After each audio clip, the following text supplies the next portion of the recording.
Premier ministre Anta Mbaye Samb 3e C. Directeur de cabinet El Hadji Cheikh Diédhiou 4e E.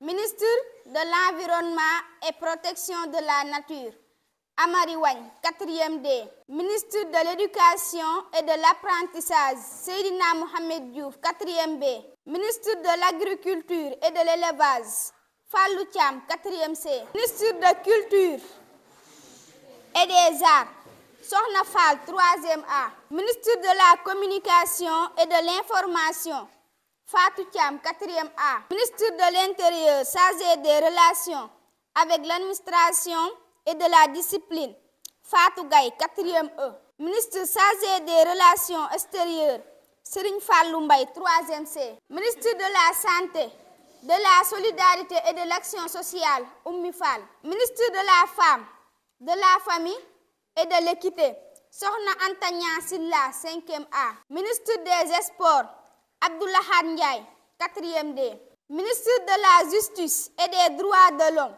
Bassirou Sow 5e A. Présidente Commission d'organisation Aïda Fall 4e B. Membre de la commission d'organisation Astou Thiam 5e E. Awa Wade 5e E. Fatoumata Seck 5e A. Serigne Cheikh Jëmbu Gakou 4e C. Koumba Ndiaye 5e D.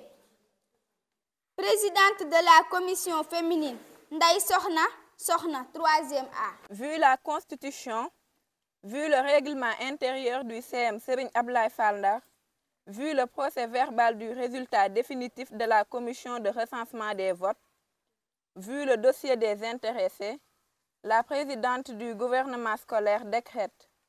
Article 1. Sont nommés ministres après consultation et vote par les délégués des classes. Premier ministre Anta Mbaye Samb. Directeur de cabinet El Hadji Cheikh Diédhiou. Ministre de l'Environnement et Protection de la Nature Amary Wagne. Ministre de l'Éducation et de l'Apprentissage Seydina Mohamed Diouf. Ministre des Finances et du Budget Anta Ngom Samb.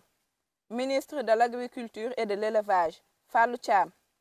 Ministre de la Culture et des Arts Sokhna Fall. Ministre de la Communication et de l'Information Fatou Thiam. Ministre de l'Intérieur chargé des relations avec l'administration et de la discipline Fatou Gaye. Ministre chargé des relations extérieures Serigne Fallou Mbaye. Ministre de la Santé, de la Solidarité et de l'Action sociale Oumy Fall. Ministre de la Femme, de la Famille et de l'Équité Sokhna Anta Niang Silla. Ministre des Sports Abdou Lahad Ndiaye. Ministre de la Justice et des Droits de l'Homme Bassirou Sow. Article 2. Le secrétaire général du gouvernement scolaire, le ministre de l'Intérieur chargé des relations avec l'administration et de la discipline, le ministre des Finances et du Budget sont chargés en ce qui le concerne de l'exécution du présent décret. Article 3.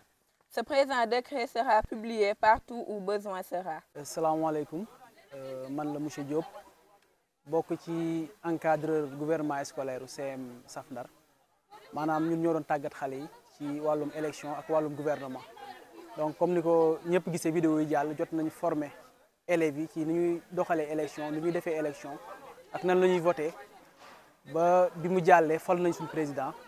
Tey nag dañoo ñëwoon encore tase ak xale yi fii ci école bi ngir former li ñuy wax gouvernement maanaam former ay ministre éducation ñu am kuñ ko jox santé mu am kuñ ko jox ainsi de suite donc tey formé nañ 12 ministères ak 2 commissions c'est-à-dire commission féminine ak commission d'organisation donc loolu moo waraloon tey suñu daje ak xale yi donc incha allah liggéey bi mën naa tàmbali ndax bu ñu xasee am président am ay ministre ak président commission donc liggéey bi mën naa tàmbali incha allah xam naa retour des fêtes soobee yàlla dañ tàmbali liggéey bi nga xam ne moom moo aju ci wàllum gouvernement scolaire bi.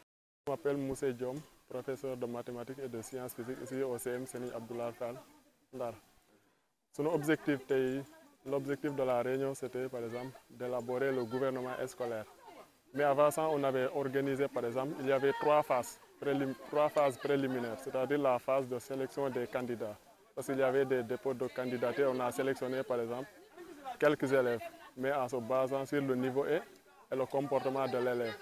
Après cette phase, il y avait aussi la phase des campagnes. On avait donné des élèves, par exemple, une semaine pour faire leur campagne, c'est-à-dire sensibiliser les élèves par rapport à leur programme. Donc après ça, on a passé au vote. C'était le samedi passé. Et on a voté de manière claire et de manière précise.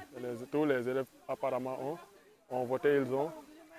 Ils ont voté pour une candidate qui se nomme Seynabou Konté, qui est la présidente du gouvernement scolaire du CM Abdoulaye Fall de cette année-ci 2024-2025. Et après l'élection du président, donc, on passe à l'élaboration du gouvernement, parce que chaque président a besoin d'un gouvernement, c'est-à-dire ses ministres, et le premier ministre et le directeur de cabinet. Donc c'était l'objet de cette réunion, c'est-à-dire on avait élaboré un gouvernement scolaire. Après le gouvernement scolaire aussi, on a fait des tirages pour des max de génie en herbe qu'on va organiser de cette année-ci.